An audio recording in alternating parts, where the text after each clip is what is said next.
Hello, everyone, and welcome back to the Scare You to Sleep YouTube channel. I'm here this week to show you some footage from the Chicago live show that I recently did with SCP Archives, Pacific Obadiah, and John Grills from Creepy. It was so much fun, and I compiled some footage of behind the scenes and I think you just saw Clara in the background, like a cryptid. But yeah, I've compiled some footage, a little bit of the show itself, but not too much because I don't want to give it away because we were given the go-ahead to do more live shows excitedly. So I'm so excited. Anyway, this is the footage that I will be talking over now. So this is footage of this really cool rainbow hallway that's at O'Hare Airport in Chicago. I've never been to Chicago before, or I had never been to Chicago before, and getting off the airplane to this was quite the welcome. I was very excited. O'Hare was really confusing, by the way, at least the outside, trying to get picked up. I filmed this entire hallway, so it's like a minute long, but I thought it was so beautiful. These poor, the people around me definitely thought I was an obnoxious YouTuber vlogger, which I guess I am now. I guess this is me becoming that. But anyway, I just thought this hallway was great. Yeah, getting picked up at O'Hare is very confusing. Uber only lets you choose certain terminals and certain zones within those terminals, which is not like LAX at all. LAX is a lot more easygoing, but my Uber driver did say, "Welcome to Chicago," and threw out her arms and gave me a Werther's. Okay, this is the Music Box Theater. I did a lot of filming of the theater itself because, you guys, it was so fucking cool and old. And I mean, look at this. Look at this. It's gorgeous. It's stunning. The inside, I don't know if you'll be able to tell from some of this footage because my camera, unfortunately, I can't leave the flash on, and it was clearly very dark in there, but it's built to look like a Spanish courtyard. Like the tops, see where the tops of those buildings are? When you're in there, you can see that it looks like the tops of real buildings, and it extends upwards past that to the ceiling, which is blue, dark blue, with these little lights built in to look like stars and a projection of clouds that go across the ceiling. I don't think it happens while the show is going on, but it's when everyone's seating and obviously while we're doing rehearsal. So it's just absolutely beautiful. And here's everyone. And this is, I thought this was a very sweet moment between John Grills and Pacific Obadiah rehearsing. And I was the only one who filmed anything, so I apologize for the lack of content. I kind of divided this among myself and a few other people I recruited to film for me. But so there's not much footage, or there's no footage of me rehearsing. But yeah, this is the view from the balcony, which there's no seating on the balcony in this particular venue, but there is a lot of really creepy stuff. This is basically black footage, but there was this bear costume I really wanted to get a shot of, but you can't see it. This is a skeleton in a coffin that I found backstage. And this is the walk from the balcony upstairs in the projection booth. And again, very, very old theater, very haunted. We had actually some paranormal activity happen while we were there, and I'll tell you about it. So the resident ghost, his name is Whitey. He was a manager of the Music Box Theater. And during my segment, I actually thanked Whitey and asked him if we could have a good show. I made a little joke about Phantom of the Opera. And throughout that, we were kind of talking about Whitey. And isn't this the perfect venue, by the way? Look at how ominous this is. Love it. So we were talking about Whitey, and after the show, we kind of had to tuck away into there's the skeleton again. Actually, this is where it happened. This little enclave is where we were after the show. As you can see, all of the lights are on that we could possibly have on, and that's all the lighting there is in this little backstage area. There's no there are no lights or anything. I'm glad I actually have evidence of this. See, all the lights are on, but this little backstage area and its emergency exit doesn't have any lighting like this. No, only the red glow of the exit sign.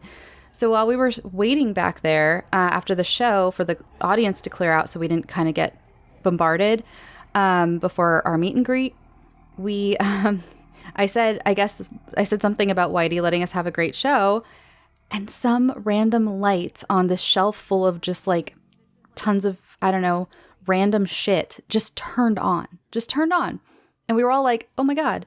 It turns off, just randomly turns off. Then Nate DeFort, who is a very famous voice actor who you see in this video, he made another comment about like, well, I guess Whitey let us have a good show or something. I forgot what he said, but the light came back on after we talked to Whitey again. It was really weird. And then afterwards, I loved these creepy baby statues. They were everywhere. Afterwards, we all took photos in front of the theater, which if you follow me on social media, I posted them of the whole crew in front of the music box. Some of those photos, for some people, their faces were like warped in the creepiest way. So creepy. If you go to my Twitter, it's there because I posted the picture, and Pacific right there on stage. Pacific actually replied and said, "Did you see the creepy warped version?" Or no, he said this was the creepy warped version that I accidentally posted, and showed me the normal version.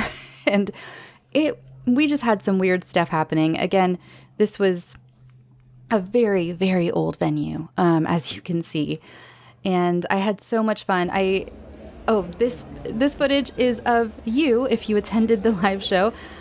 We were actually hiding up in the balcony, and I was filming people starting to get seated. This is like when we first opened the doors, and there's a snack bar there too. You can actually have food and drinks within the theater. And this is his intro.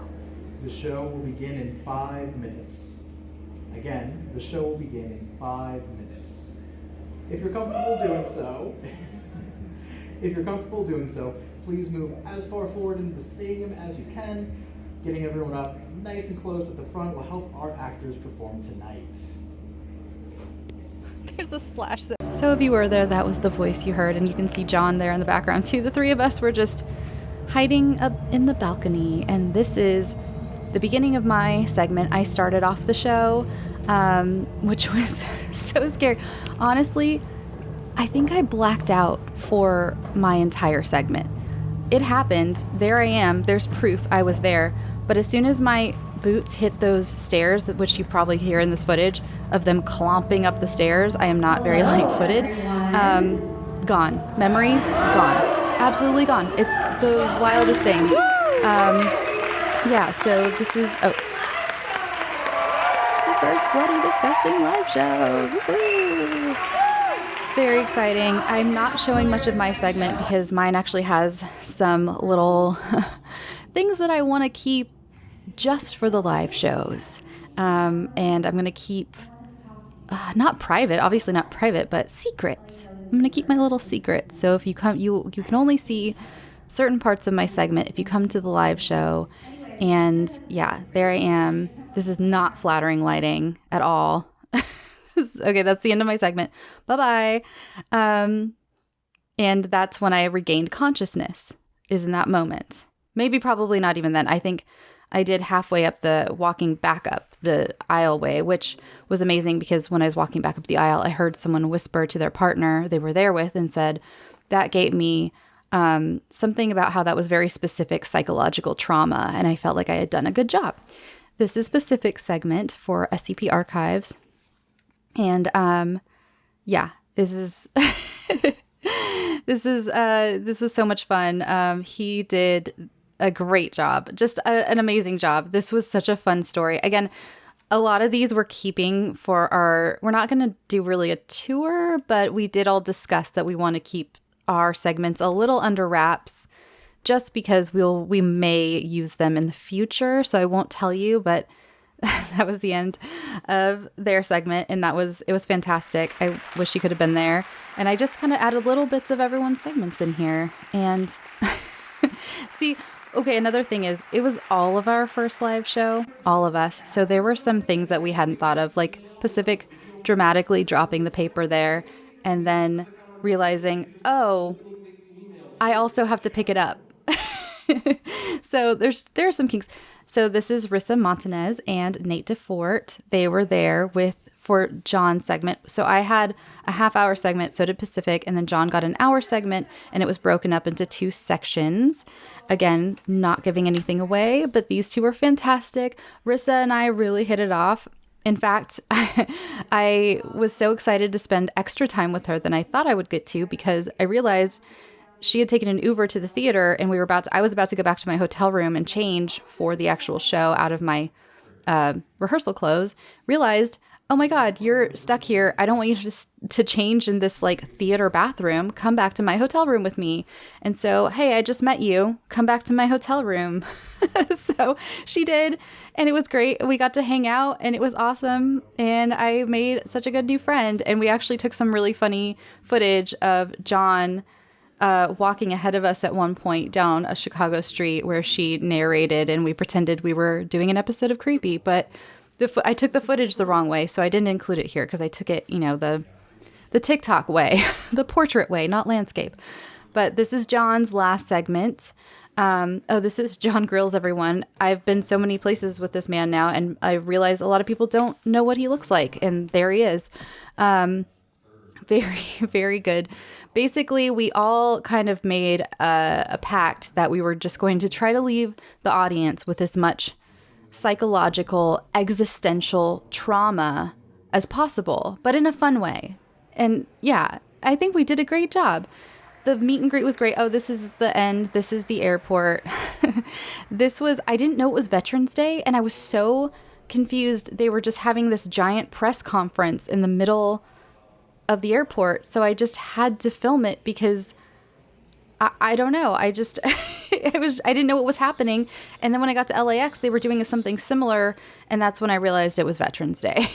And that's why all of this was happening. But in the moment, I was like, what is happening? And that was the live show. Unfortunately, I didn't get any footage of the meet and greet.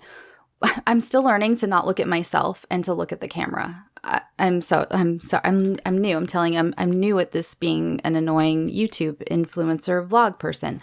But I didn't get any footage of the meet and greet. It was so busy. I have never felt that way before. I just wanted to put out there for anyone who came, thank you so much, or anybody who is planning on coming in the future. I've never felt the way I felt during that meet and greet. It was literally life-changing. I do not say that hyperbolically. It really was. To see the line of people, I had kind of told Pacific and John that I was worried that I wouldn't have that many of you there for me because their shows are John's is a lot bigger than mine. And SCP Archives is a little bigger than mine as well. So I was like, I don't know. I think most of the audience is just going to be here for YouTube, but I'm happy to sit and sign our poster. We have a little poster and hang out and talk to people. I love talking to people. And John actually kept saying, I think you'll be surprised. I think you'll be surprised by your turnout, which it's so funny. He said that he knew, he had individually spoken to people who were coming for me, but it was very sage the way he said it. But a lot of people were there for me. A lot of people. I didn't get your name, but you brought me a gift. You brought Clara, I don't know where she's at. She's hanging out somewhere around here. You brought her cat toys and me some chocolates, which I still have the box on my desk right here. You brought me these chocolates and a little ornament, and it was amazing. And there are some of you who, I mentioned it kind of on the show, told me some very personal stories, so I'm not going to share them because I don't think you would want me to, but ways that my show has touched you in personal ways, and it's I knew, but I didn't know. This new thing, this is the first year I've ever met people in person. As you know, I first did the panel at Midsummer Scream and now this live show. And for years, I've done the show, and the internet is amazing and all of your kind words are amazing on the internet, but there's something about hugging you and talking to you in person and having someone say, hey, I'm so-and-so from Instagram. I'm so-and-so from Facebook, and you're real, and I get to touch you, and it's just amazing, and really feel that real connection with you, and you're not just numbers in my analytics screen on the Acast website. You're not that I ever think of you that way, but you know, sometimes the internet makes things feel so impersonal while at the same time making them feel so personal, if that makes any sense. Yeah, it meant a lot though. I really hope to see you in the future. We've been having a lot of talks about some other live events that may be coming up soon in the next year, and I really hope to see you there. And thank you so much. Without you, all of you, this wouldn't have been possible for me to do this live show. I honestly thought this was, if ever it was going to happen, it was like way in the future, And the fact that it just happened, it's been a like kind of a rough year. It's been a rough couple weeks actually, just for a lot of personal reasons. And so it was nice tonight to sit and look back at this footage and really remember I've come pretty far, and I have a lot of amazing people out there who I get to talk to every week in your ears through the podcast, and now through Facebook, because now I'm an annoying influencer YouTube person. Like and subscribe. Just kidding. I'm not gonna. That's the first and last time that's gonna happen. Okay. Anyway, all right. I'm gonna go. Thank you so much for watching. All right. Bye.